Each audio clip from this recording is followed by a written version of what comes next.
God will take care of you. I remember singing this song before. God will take care of you through every day, through all the way. He will take care of you. Do you believe that? That God will take care of you? Yeah, we know that here, but we need to take it from here to go here, right? And, you know, we've been talking about different things that we need to, put God first in our lives. And we need to be willing to share the knowledge that we have of what Jesus has done for us in our lives with others. And I was thinking of a sermon to encourage each and every one of us that God will take care of you no matter what. And I like to read a story, and you probably all know the story, about Elijah and this widow. In 1 Kings chapter 17, it says, "The word of the Lord came to him, saying, Arise, go to the Zarephath, which belongs to Sidon, and stay there. Behold, I have commanded a widow there to provide for you." Now, I want you to really grasp this sentence, that God, who knows everything, He knows the future, He's telling Elijah that there's a widow that's going to provide for you. So he arose and went to Zarephath. And when he came to the gate of the city, behold, a widow was there gathering sticks. And he called to her and said, "Please get me a little water in a jar that I may drink." Now, what in the world is this lady gathering sticks for? Well, sometimes when we read scripture, we're in this modern day age, and we thought, if they're going to cook something, what are they going to do? They're going to just put it on the stove and turn on the stove, right? But no, they have to use fire. So she's gathering sticks, and Elijah's asking her for a drink of water. Now, you fast forward a little bit, you remember there's a story that Jesus was in Samaria, and he also asked the woman for a drink of water. Now, if you think about it, when someone asks for a drink of water, remember the culture, okay? The men didn't associate with women, especially if there's no other people around. Maybe if there was a mixed company, but it seemed like there was just he and her, right? And he asked for a drink of water. And what I want you to understand in this passage is that a lot of times to start a conversation, we have to deal with the here and now. And so when you get into a relationship, or before you start a relationship, you have to talk about the here and now, what's happening at the moment, and use that opportunity to talk to that person. And here's Elijah asking for a drink of water. As she was going to get it, he called to her and said, "Please bring me a piece of bread in your hand." Now, I don't know how many of you have ever asked for a drink of water from somebody and say, "Hey, can you bring me a donut too?" Now, the drink of water, of course, water is nothing, right? It doesn't cost much. But then when you start asking for food, that's getting a little bit too much, you might say. But let's see what happens. But she said, "As the Lord your God lives, I have no bread. Only a handful of flour in the bowl, and a little oil in the jar. And behold, I am gathering the field sticks that I may go in and prepare for me and my son, that we may eat it and die." Oh boy, that's a pretty sad situation, right? That she was so at the end of her resources that she was just going to make her last meal, and then there was no more. And here Elijah, a man of God, and I don't know if she knew it or not, is asking her for the last that she had. Then Elijah said to her, "Don't fear." Can you imagine telling somebody who's got only a little bit of flour and a little bit of oil, enough for maybe just one meal, not even a whole meal. And here's someone saying, "Don't be afraid, go. Do as you have said, but make me a little bread cake from it first and bring it out to me. And afterward you may make one for yourself and for your son." Now what would you think if someone asked, you just told the person that you have enough for you and your son so that you can have your last meal, and who's this guy asking me for what I don't have? Really? But there must have been some kind of trust. Maybe she knew a little bit about him, or maybe she knew that he was a man of God. I don't know. It doesn't say. He said, "For thus says the Lord God of Israel." Now, when we hear someone say, "This is what the Lord is saying," we better pay attention, right? Mm-hmm. "The bowl of flour shall not be exhausted." Now, what do you think this says?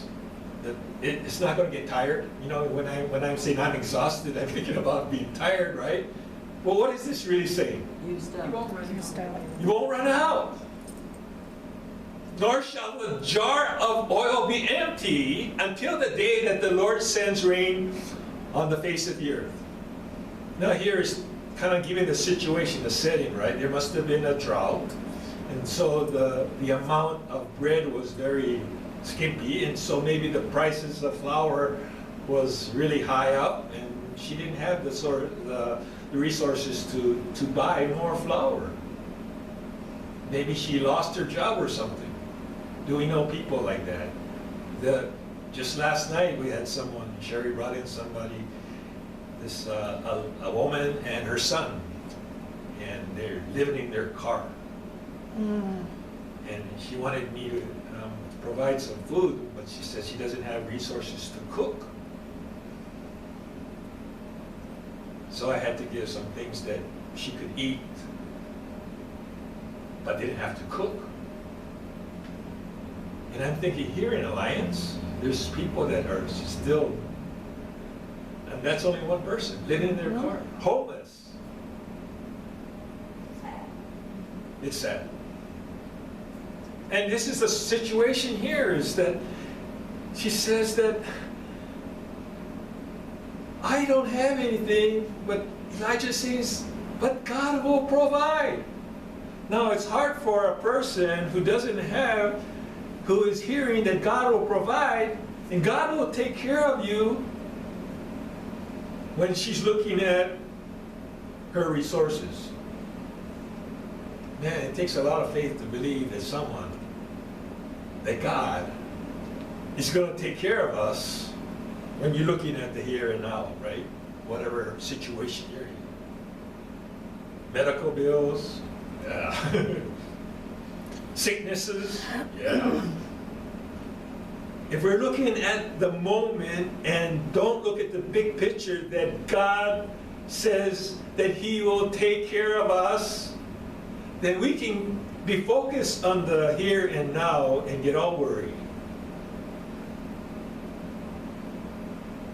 But we must trust in the Lord. So she went. Now get this, okay? She went and did according to the word of Elijah, and she and he and her household ate for many days. How much did she have? Plenty.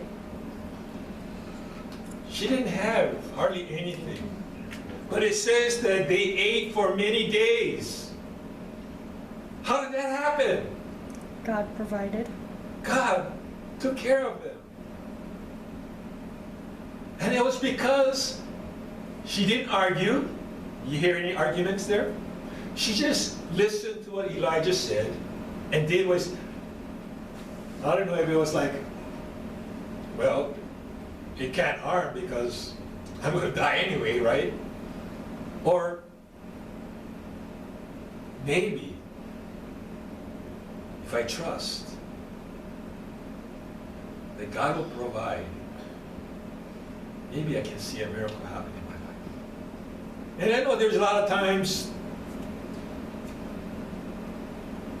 that I had to actually trust God, because there was no way that I had the resources to do what I had to do. And I remember the one story, you probably heard this one before, but when my mom fell and fractured her hip, and my dad was walking the dog, pit bull, at his old age. The pit bull pulled him and he fell down and he fractured his hip.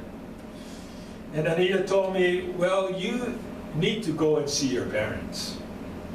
And I kind of laughed and I said, yeah, with what?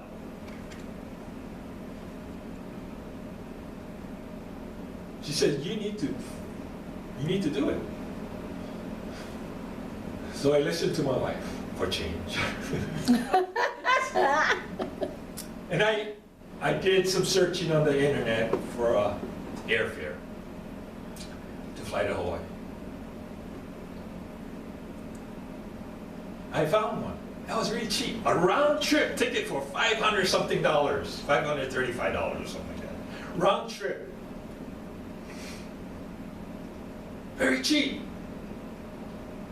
But you know what I'm thinking? I'm not thinking that God's providing a low fare. I'm thinking that if you don't have $500, doesn't matter how cheap it is, right? And it happened to be a Wednesday, and that Wednesday night we had Bible study, and I shared that, like we always do, share prayer requests, and I says, you know, I need to get to Hawaii, I need to go see my folks, they're getting older, and they're both injured. And after the study, this man comes up to me and gives me a check. And he says, Russell, the Lord told me to write you this check. And I don't know why, but now I know. So I went into my office after everybody's gone and opened up the check. And it was exactly the amount of the airfare. From then on, I realized God will take care of me. And just about every year after that, I can tell you story after story where God has provided for me to get to go to Hawaii and visit my family. And I guess I need to trust a little more and say, hey, get rid of this COVID so I can go to Hawaii again. Because I have a lot of mileage saved up. But because of the COVID thing, that I'm not sure when I'm going to be able to fly again. And maybe you have similar stories where you learn that God is going to take care of me no matter what. And we need to stop focusing on the here and now and trust that God can do miracles. And the more you allow the miracles to happen in your life, the more you're going to trust Him, and the more you trust Him, the more God's going to just pour it on you. And lately, some of you know, with all the medical expenses that have been coming in, it can be overwhelming, and I have to remind myself that stop focusing on here, but focusing on what God has already done in the past, and that He will continue to do it in the future. And that He will take care of me. The bowl of flour was not exhausted, nor did the jar of oil become empty, according to the word of the Lord, which He spoke through Elijah. I like Philippians Philippians, the book of Philippians has so much in a short letter. And especially the fourth verse. I like that fourth verse. Anybody know what verse 4 is? Rejoice in the Lord. Rejoice in the Lord sometimes. Always. Always. And again I say rejoice. And when you have the joy of the Lord, you will be able to trust Him because you have the joy. And because of the joy, you will trust Him. And then verse 10, he says, but I rejoice in the Lord. How? Greatly. Why does he rejoice greatly? Because he has put his full faith and trust in Him, and he's seen the Lord's blessing that He poured out on Paul. That now at last you have revived your concern for me. Indeed, you were concerned before, but you lacked the opportunity. Not that I speak from want, for I have learned to be content in whatever circumstances I am. I know how to get along with humble means, and I also know how to live in prosperity. In any and every circumstance, I have learned the secret of being filled and going hungry, both of having abundance and suffering need. Of course, this is Anita's favorite verse. Anita, read that. I can do all things through Him who strengthens me. I can do some things. All.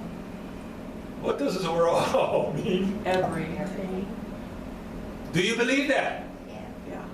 Do you really believe that? We say we believe it, but do we really believe? And if we really believe that, why worry?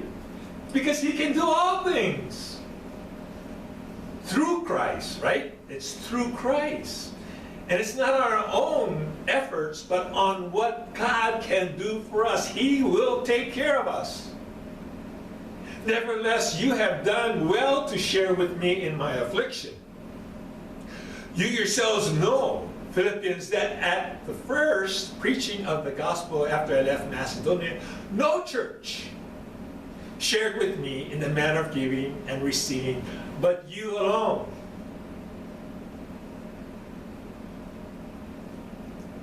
Now that's pretty sad, right?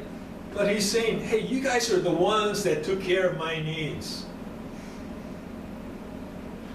You allowed God, you trusted God with your resources. And I don't know what their financial situation was, but they felt this guy needs to be taken care of. He's an apostle. He's preached the word to us, and we became saved. We have the relationship with Jesus Christ today because of this man, his sacrifice in preaching the gospel to us. For even in Thessalonica, you sent a gift more than once for my needs. Not that I seek the gift itself, but I seek for the profit which increases to your account. You know, I hardly ever talk about money like, you need to give more money. But I know the more you give, the more the Lord will bless you. And I can't believe how the Lord has blessed us here. In fact, we've been spending a lot of money trying to make this a comfortable place, having the sound that we have. In fact, we do have a new monitor, a couple of new monitors, so our musicians can hear themselves, so that our worship can be going on without distractions. And now we're going to hopefully have a computer that's going to be without glitches like we have on movie night. But the Lord has taken care of all of our needs. And if everybody was doing according to what God asked of them as far as the tithe goes, and tithe is just the bare minimum. It's not you have to give this to God, but you get to. you get to, out of the resources God has blessed you with, because what does He own?